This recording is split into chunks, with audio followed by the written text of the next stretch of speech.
6 years ago, my wife took nothing but an ideal and faith and turned it into a multi-million-dollar business with multiple streams of income. As a woman possessed, she overcame all obstacles and created multiple streams of wealth that has impacted our family for generations to come.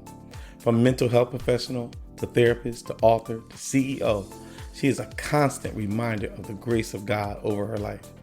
Get ready to listen to and take notes from Stenell, the money therapist, as she schools you on money, entrepreneurship, and life skills that was not taught. No more excuses. Wake up! What a great introduction. Thank you, husband, for that introduction. You're welcome. What?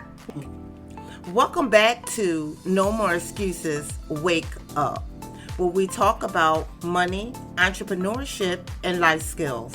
So today, as you just heard, I have a special guest, my first guest, which is my husband, Tony. What's up? I'm good. How's everybody? There's nobody here. He just said, how's everybody? And he waved. So today we're going to talk about marriage and we're going to talk about relationships. We're just going to be ourselves. And we basically going to give you some information about who we are and how we got started, how we met. And let's go from there, right? Sounds good. Let's go. Okay, so we've been married for 11 years. Actually, it will be 11 years this week coming up on the 22nd of October. Yes, it will. Bliss. You what? Bliss. Bliss? Bliss. 11 years of bliss. Happiness. Oh, 11 years of bliss and happiness. Okay, all right. So, you want to talk to them about our relationship, since our topic is marriage and relationships, which is under life skills. So today's topic is definitely we're covering life skills. Well, why don't you tell them how we met and pretty much the conditions and where we were in our personal life at that time. So when we met, we have a blended family, and I don't know what you mean when you say conditions. So you're going to have to, since you said for me to say it, it will probably be better for you to say that, because all I know is we met and I love you from the time that I not saw you, but once we started to develop a relationship, I started to quickly fall for you. But as far as conditions, I have no idea what you're talking about. Singleness. Singleness is not a word. Oh, really? Yeah, you want to look that up? Might have to on that one. I'm talking about being single, and then coming into a relationship where you you have to trust somebody. A lot of broken relationships before we actually got to each other. Created a lot of mistrust in everybody's lives, and how we had to basically find that trust with each other inside of God, because it was only God that gave us the ability to let go of our past and have us become trusting of one another. That's how I feel. Okay, so when we started out, we both were married before. And I was married for about 3 years. That didn't last, like I said, it was 3 years. However, Tony was married twice before me. And one was for 12 years, and the other one was for about 5 months. I was going to say 8 months. No, 5 months. Okay, 5 months. So coming from different relationships, and when we met, blended families, me having 3 children, and as you all know, by 3 different baby daddies, as I always explain that in that way. Tony having one biological child, however, he raised his ex-wife 2 children, which was indeed his children. So we came together with 6 kids, but really 4 kids, because the other 2 were grown. It was a path. So let's go into that. Let's just dive into it. It was difficult, for me trying to balance. I spoiled my daughter, it was just me and her. So trying to balance 3, still trying to spoil my kid and not have her feel the difference of me in a relationship or in a marriage with another woman. It was difficult because I wasn't treating everybody like I treated my kid. It took a lot of growth on my part and on the family's part to actually see these inconsistencies. Once I was able to identify them, I made a choice to just be the best husband and father I could be to everybody. And that actually was a really good choice because my daughter then could appreciate the father that I was to. She's seen a difference in that I treated her like I treated everybody else. And I think she actually welcomed that more than the favoritism that I was showing her, because it brought resentment more likely from the other kids. So it was a good learning curve there when you're raising, kids and trying to blend your kid into that family core. And it was a learning experience. I believe we had our ups and downs and bumps. Yes. And with a lot of prayer and with God, I can honestly say that our kids really do love each other. Like they love each other. They call each other, they contact each other, they support each other. Mm-hmm. And, I appreciate the family core that we have on many occasions, on most occasions, I'll say, especially like family functions, Thanksgivings. It's brought a lot of traditions being in a blended family to our family, to me. Like when I was growing up, we had a Thanksgiving tradition already on my mother's side of the family. So that family tradition was already going on in Stenell's family when I came into their family of Thanksgivings and big gatherings and people coming together. And that's something that me and my daughter was missing, because side of the family no longer having those family tradition Thanksgivings, and it was really important to me. And when I came to Stenell and they were having it, it brought that whole family core tradition type thing back, which was really a warm feeling for my daughter loves it and I love it. So I thank God for that.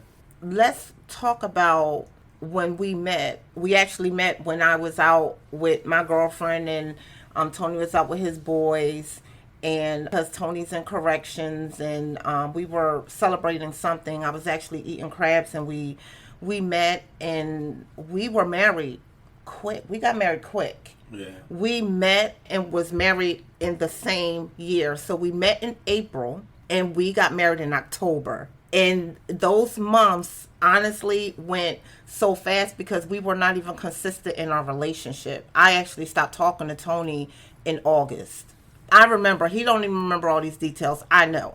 I stopped talking to him in August because Tony was not very upcoming with his other extra activities. And I'm not that type of person. I don't deal with that. It's me, it's only me, and that's it. And nobody else. And because he wasn't forthcoming, I really had love for him. It was really hard for me. So let's talk about that, and then how we got married. And, because we really did not build a strong foundation relationship. And that's what I really want to talk about. We didn't have a strong relationship. We were together for a year or 2 years or 5 years and then got married. We literally, it was October 22nd we were married. We met at the middle of April, the end of April, right before my birthday, the week before. And then we were married October 22nd. And we've been together for 11 years. And we never been separated. So let's talk about how quick we got married, and tell them, talk about that. Talk about what God said to you, how you felt about blended families, how you felt, tell them the frustrations that we went through. Well, at that time when we met, she had 3 kids, and I wasn't trying to wasn't trying to marry somebody with 3 kids. I didn't mind dating her. She was beautiful. She had, successful. She had a master's. She had potential of marriage. But the 3 kids were a real deterrent. I didn't want to raise more kids.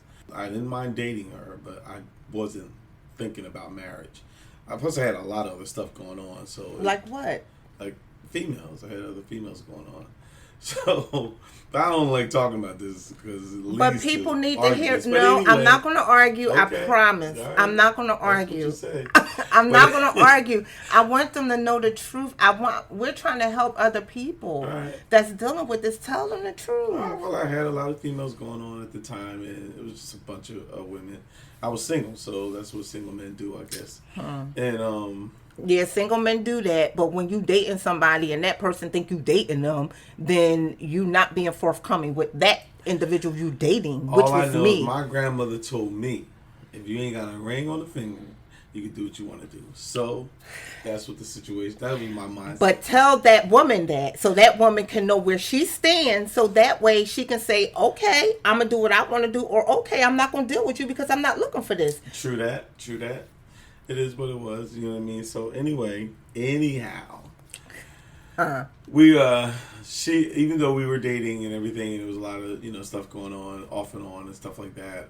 She was the only woman that was bringing me to church. The only woman of all the women I was seeing that was actually, we were going to church almost every Sunday. I have a faith background growing up. I was Pentecostal, the whole speaking in tongue and all that. So I love the Lord. Honestly, I really do. And the fact that she was taking me to church meant a lot to me. It's so funny because, we should listen to our parents, because my mother, when she first saw her off my balcony in my apartment, she said, "There go your wife." I laughed because, again, she had 3 kids, and I didn't want to see her like that. I like seeing her as a very beautiful girlfriend, somebody, That he wanted to have sex with. Come on now. No doubt, Okay. no doubt. All right. So when his mom seen me, she said, "I hope Tony chooses you." And I was like, "Choose me? What do you mean choose me?" And she said, "I hope Tony choose you." And that was it. And then I didn't know what she meant, but then I found out I knew what she meant because he was hoeing. Hoeing? Oh, well, okay, I was hoeing, whatever. But anyway, so she started taking me to church, and I've only had this happen to me 2 times in my lifetime. A window, just like I'm looking at, like into the sky, opened up, and I saw inside this window me and Stenell at the altar. And I'm like, God, you can't want me to marry her. And I kept looking. We were at the altar. I said, I do. She said, I do. Whatever. We got married. And when the window closed, I said, okay, Lord, if that's your will, I need to go dedicate my life to you, because I've never been a real faithful person. So I need to dedicate my life to you. You need to be the head of this. You need to take charge of this, because I can't do it on my own. So I went down there, got saved, and then I came back. That night we were home, and I told her what I saw. Mm-hmm. And we got married. And he proposed. I proposed, and later we got married. And we got married in Virginia with he proposed on a boat in Virginia with all my family. He paid for everything. Maybe 10. I chose 10 of my family because my family is originated from Virginia, so we did it all in Virginia. But when we did get married, we were married in New Jersey. And we got married at the Justice of Peace, and it was just my niece, Deisha, and my girlfriend, Tanya. They were our witness. And then we had a big, wedding ceremony in January, and then we went to Jamaica. And we been together. And then let's talk about after that time frame, because I'm going to say the first 3 years were awful for me. They weren't good. It was not good for me. Well, the first 3 years, I questioned God a lot, because it just didn't make sense that he would, have us together, and then now we're struggling in this relationship. With what? Finances? Trust. It's just every issue that... We were struggling. Tony said we were broke. I say we were struggling. We were struggling completely. We were really struggling. It was so bad that when we go to the restaurant with all the kids, we would order all waters. I would bring the little dollar store packages, the what is it? The little Kool-Aid packages, as in the dollar store, and have them to bring it and put it in their drinks. And then when the waitress come by, they'd be looking like, I didn't looking confused. Some of the kids were embarrassed by it, but we could not afford drinks because that was like an extra $20. We couldn't afford it. It just was not. And I was cool with saying we cannot afford this right now. And Tony wasn't used to that. And that became a big problem because he gave Ryan everything. He never said no to her. And he felt like he was compromising their relationship as his being her father for us. And it became a problem. on some occasions, because we didn't talk about finances. We didn't talk about putting our money together. And that is another podcast when we really dive in and tell you the importance of being married and having your finances together, because our finances were in the same account, but our finances were not together, if that makes sense to you. And so we always were in the negative. I think one thing that seriously helped those 3 years is that we stayed in church. We stayed before God. We prayed a lot. Yeah. And things got better. I do believe that God being the center of our relationship kept our relationship together. From that point on in God, we started to develop trust in each other. So once we started trusting each other, when she started trusting that I loved her and trusted that I'm not going to cheat on her and trusted that I was going to be there for her, she was able to just grow. I seen a person who, was working for somebody is now working for herself. I seen someone who, who didn't have enough money or didn't have money for this, started to create wealth for herself because she didn't have to worry about this, that, and the third. Once she stopped worrying about me or what I was doing and this and that, because we wasn't doing anything. I wasn't doing anything. We were together. We did everything together. Me hanging out with her constantly, being around her constantly. We grew as a couple because we didn't separate. We were just basically together. And that built trust in her and trust in me and her. So we both had, our own.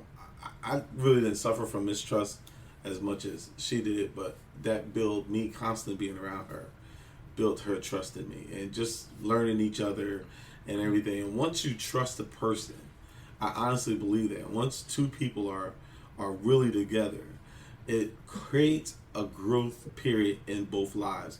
I do believe that when the Bible says God saw man and said it was good, it's not good for man to be alone. He really meant that because that man can't grow inside of himself. Nothing grows by itself, not a plant, it needs other environments, other things around them in order to create growth. And that's just how I feel about it. I know that when two people come together and they're focused, that two people on the same channel can be explosive.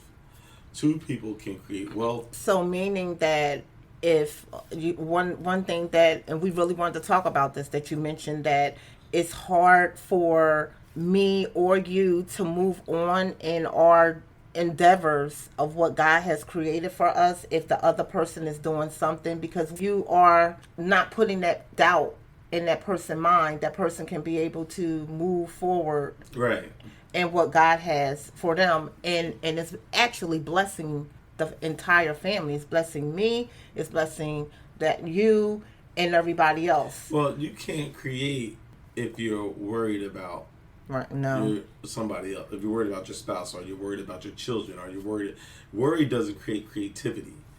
Freedom creates creativity. Yes, Once I like you're that. Free to love somebody, free to be in a relationship with somebody, creativity comes, I believe it comes out of love.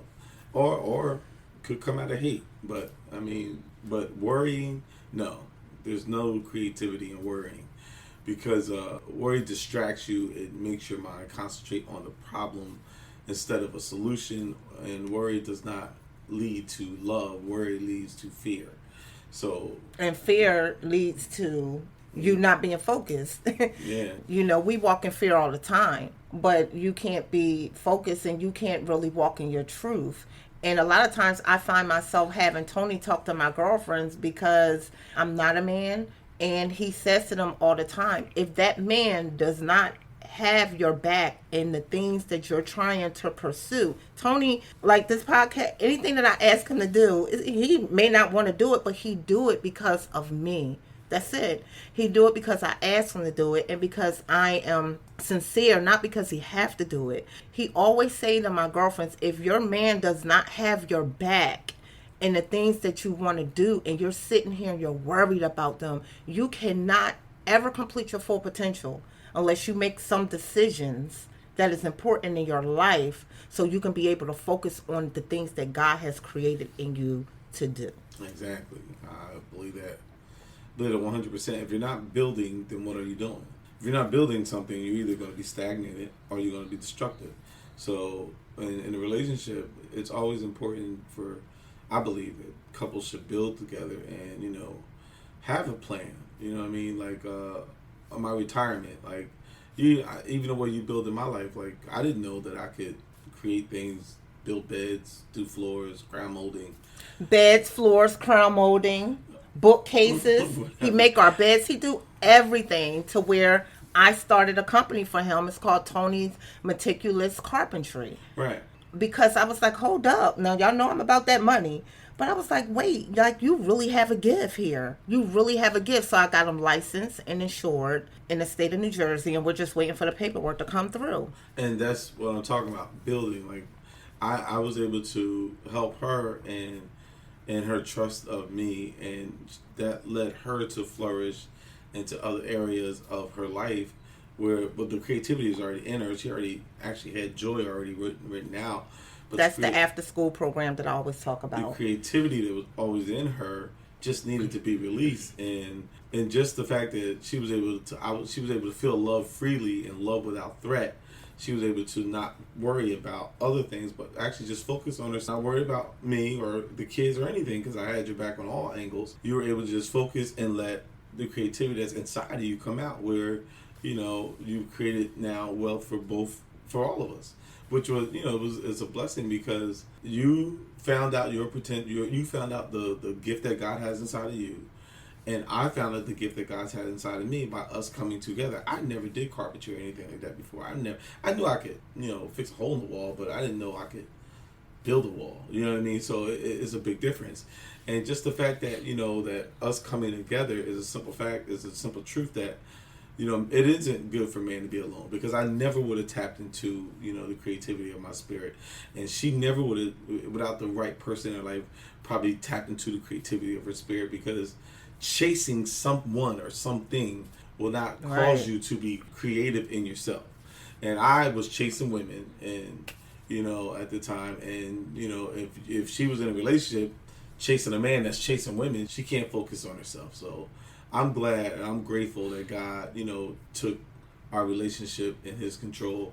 Even from the churches we went to, how God just moved us from church to church, and each church we went to, the first church we went to was called the first church. Well, when we met when I was at Bethany. Yeah. Well, when I was at Bethany, we met, but Bethany. We weren't right because it was my church. It wasn't our church. Right. And then the second church was She don't believe that the church helped, but church did help. It helped me learn about grace, and that knowledge of grace helped me to apply it to my marriage.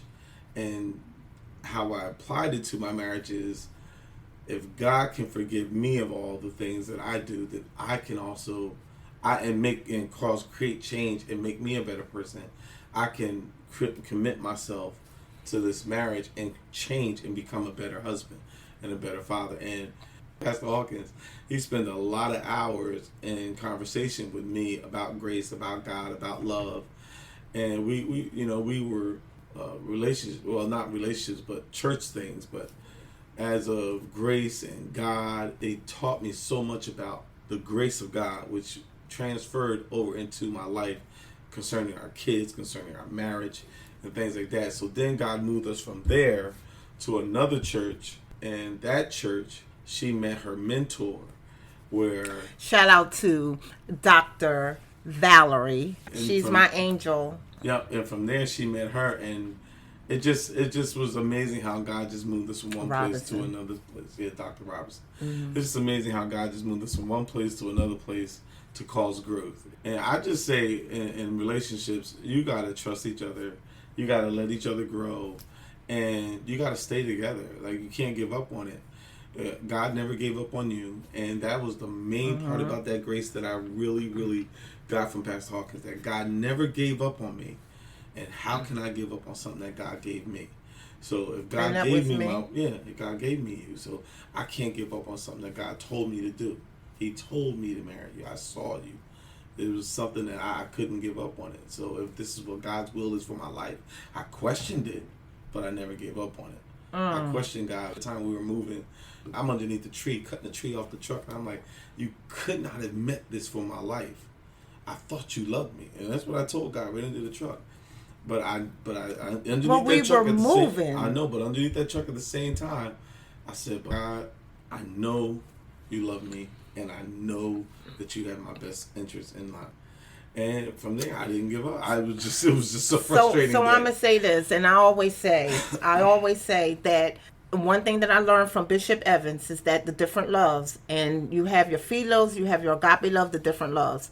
And I always say to Tony, and I live by this, that when you have that philos love is, hey, Tony, you have a house, I have a house, you have a car, I have a car. Why don't we take that, put it together, and let's sell your house, come into my house. It's about possessions. It has nothing to do with love. There's a lot of things that we see that people that we know right now in Hollywood do. That's not true love. But that agape love is God's love. I cannot, as much as my kids hurt me, as much as they hurt my heart, I cannot hurt my kids. When you truly love somebody, like I love this man here, there's no way that I can. People say, well, you never know. I could not cheat on him because it will hurt him. And if I know it's going to hurt him, I'm not going to do it. And that's God's love. I will leave him before I cheat on him. I will not cheat on him. Too, that would hurt. That will hurt.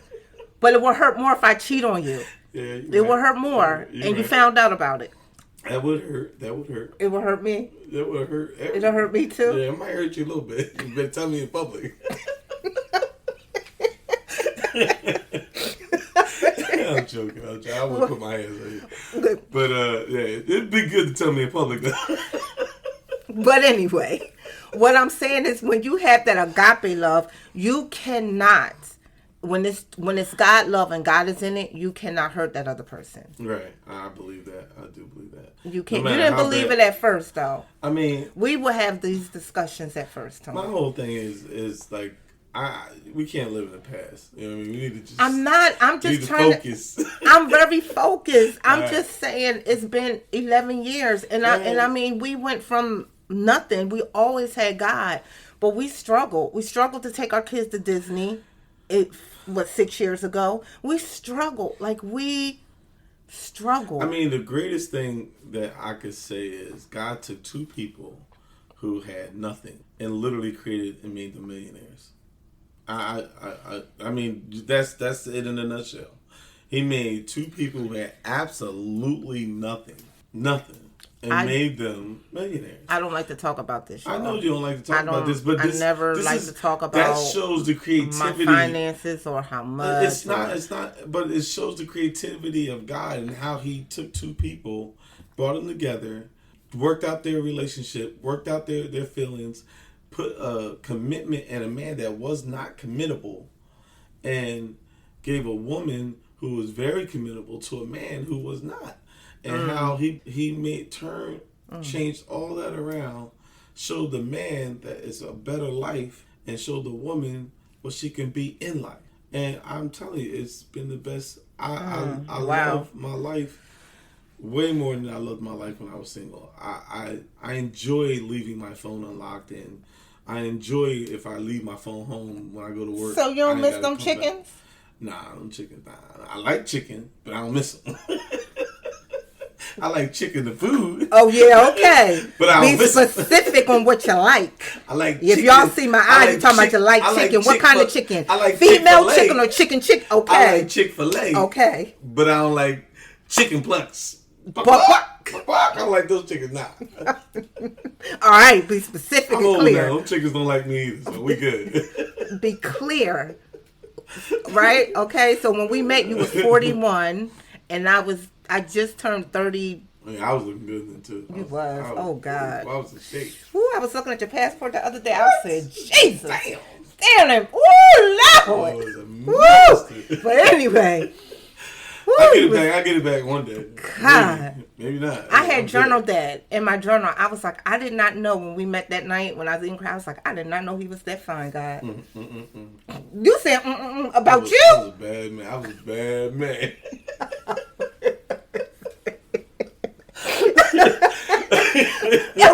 Anyway, y'all.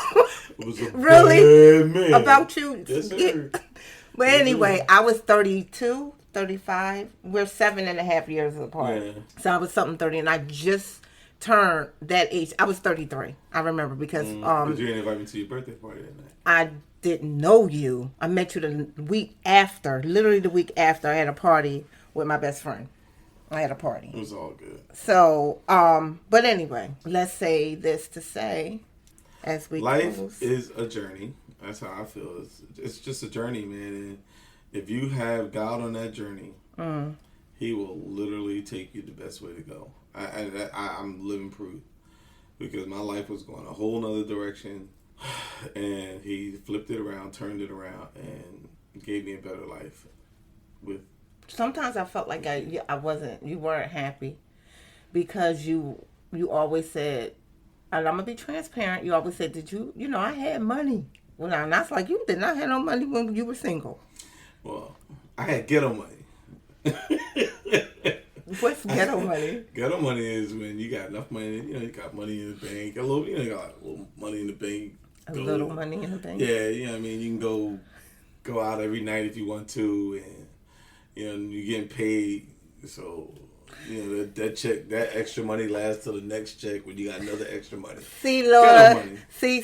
Let me tell you what the Lord did. The Lord just changed everything around. I never was really talking about finances, but I always was quietly in the finances. I always had a notebook, y'all. I literally always had a notebook and wrote everything down, because I watched my mom write stuff down on envelopes and put her money in her, when you put your money in your chest, and it was for certain things. So her food money would go in a compartment in her chest. Like she may have like 2 chest envelopes.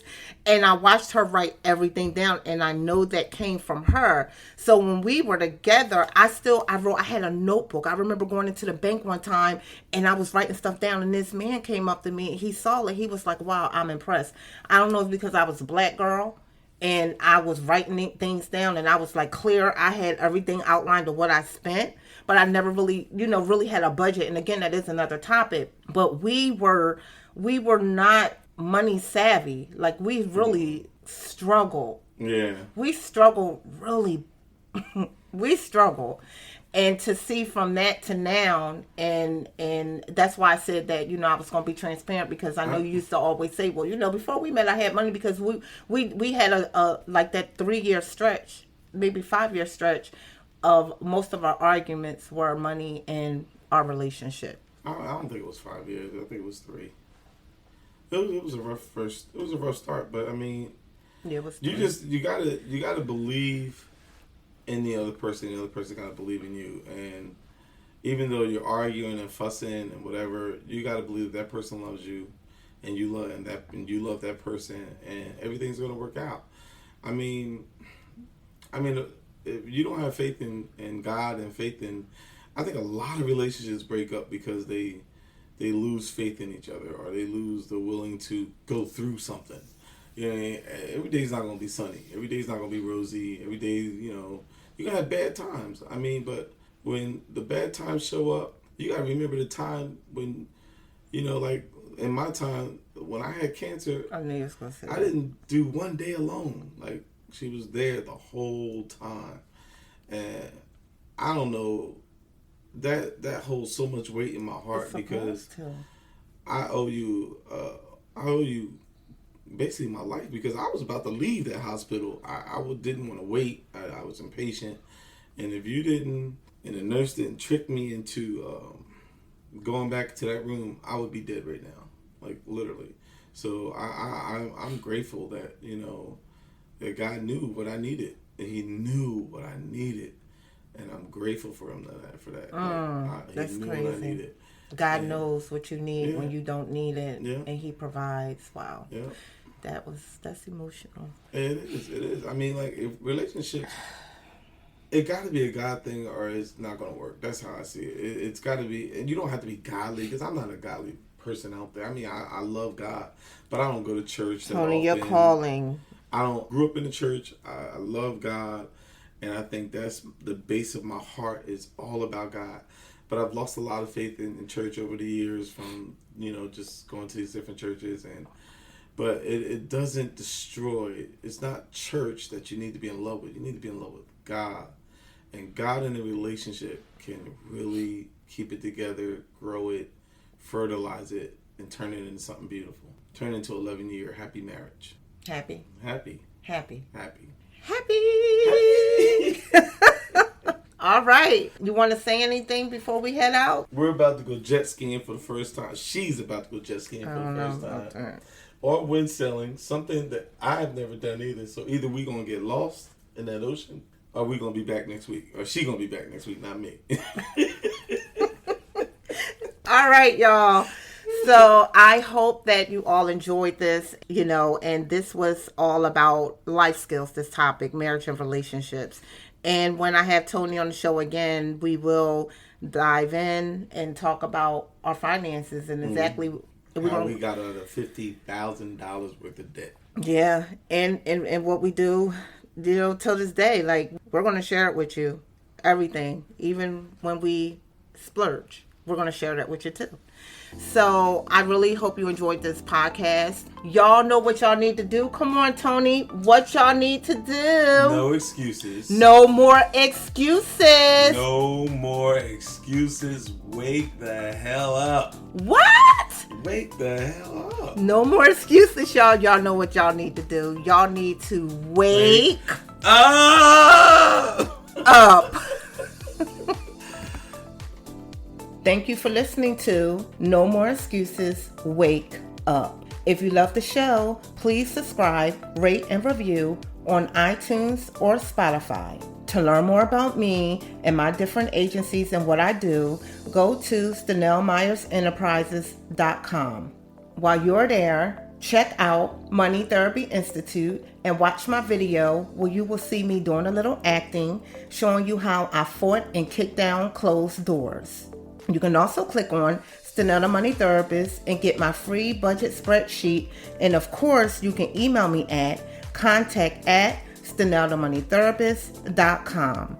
I'm also on social media on Facebook at Stenell the Money Therapist and Instagram at Stenell the Money Therapist. No more excuses. Y'all know what y'all need to do. Wake up.